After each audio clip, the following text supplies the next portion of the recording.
Welcome back to 100 Days of 6-Minute Stories. We are on day 5, so yay, thanks for being here. I'm sure a lot of you have experience with an activity or a sport that you ended up doing because it's legacy in your family, whether or not your parents did it when they were younger or you have siblings that you wanted to follow in their footsteps. And in the Kwame family, we have 3 such activities. The first one is football or soccer. And my history with soccer was very short-lived. We played it at home, but my dad was also a coach in town. And when I was 7 years old, he had me as a goalie in a game. And I was playing with all boys, and I took a ball to the gut, and it knocked the wind out of me. Okay, so after that, that was my last season. I was completely content sitting on the sidelines, picking daisies, trying to touch my toes, and foraging for berries for the next 5 years as he coached the other children. So RIP future football career. I'm sorry, Dad. The next one is theater, and I honestly thought that theater was going to be in my future. My family loves to perform. We've listened to operas and musicals at home all the time. I knew all the words to HMS Pinafore after seeing my brother in the musical.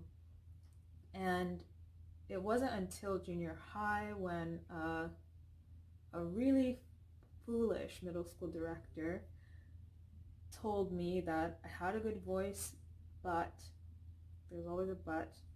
I was too tall and I didn't look like any of the lead parts, and that I would always be in the chorus. So screw you, dude.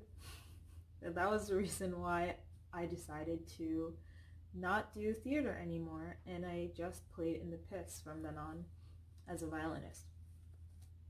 So this leads me to the main and primary activity that has been in our family for years. So my mom was a runner, so was my dad. My twin sister did high jump. We all ran track and field. So I feel like in the beginning I was avoiding my destiny, so to speak, but it was calling me and I finally showed up.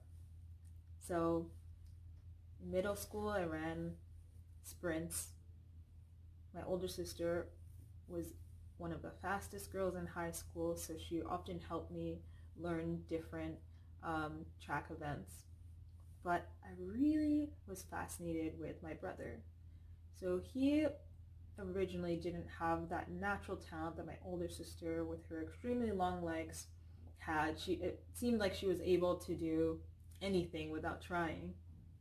But my brother used to wake up early and run 8 miles. He would do an extra 4 miles at night. He was always training. You know, he eventually made number 2, and then eventually he became number 1 on the cross-country team. And he even had a goal to break my dad's personal record. And I remember that night, it was like a scene from Friday Night Lights where he raced in the dark, in the middle of the night, when all the lights were shining on him, and he ran 800 meters in under 2 minutes. It was crazy. So I really looked up to him, and I wanted to be like him, but I already had all this hubris, thinking that, okay, everyone in my family's run. I don't have to try that hard in the beginning. I'm just going to join the team, and I'm going to keep up with everybody. So my first high school cross-country practice, maybe it was 8 of us girls. A lot of the vets were returning. And I remember my coach said, okay, I'm going to be driving behind you guys in the truck. For the newbies, if anybody is not feeling good or is feeling sore, just flag me down and I'll pick you up. And I'm thinking, what's he talking about? Like, that's not going to be me. I'm a Kwamya. We're runners. We're like upper echelon. Like, I am not going to need to go into the truck. So we start the run. And I know this area, school's near my house, in around about 2 miles. and we're running in this area near my home and near the fire station, so I know where we're going. So about 5 minutes pass, and we pass my street, and all I'm thinking is like, oh my god, it's only been 5 minutes and I'm already wanting to turn into that street to go home. 10 minutes pass, my legs are burning. You know that feeling when you haven't worked out in ages and your legs are on fire, and there starts to be a gap between me and the other girls. And finally, at 12 minutes, I kid you not, 12 minutes in, I had to flag him down. So I really had to put my pride aside because I was embarrassed, but I learned an extremely valuable lesson.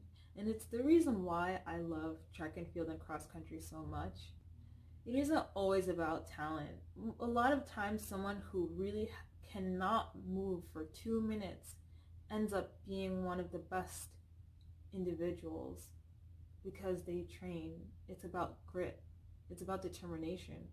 I had quit soccer so quickly when I was a kid because it hurt for a minute.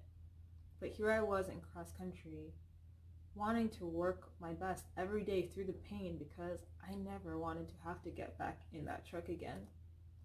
Eventually, by the time I got to senior year, I ended up being a captain as well. And honestly, it's one of the best feelings in the world to know that this is something that hopefully I can pass down and give to one of my kids in the future as part of their destiny.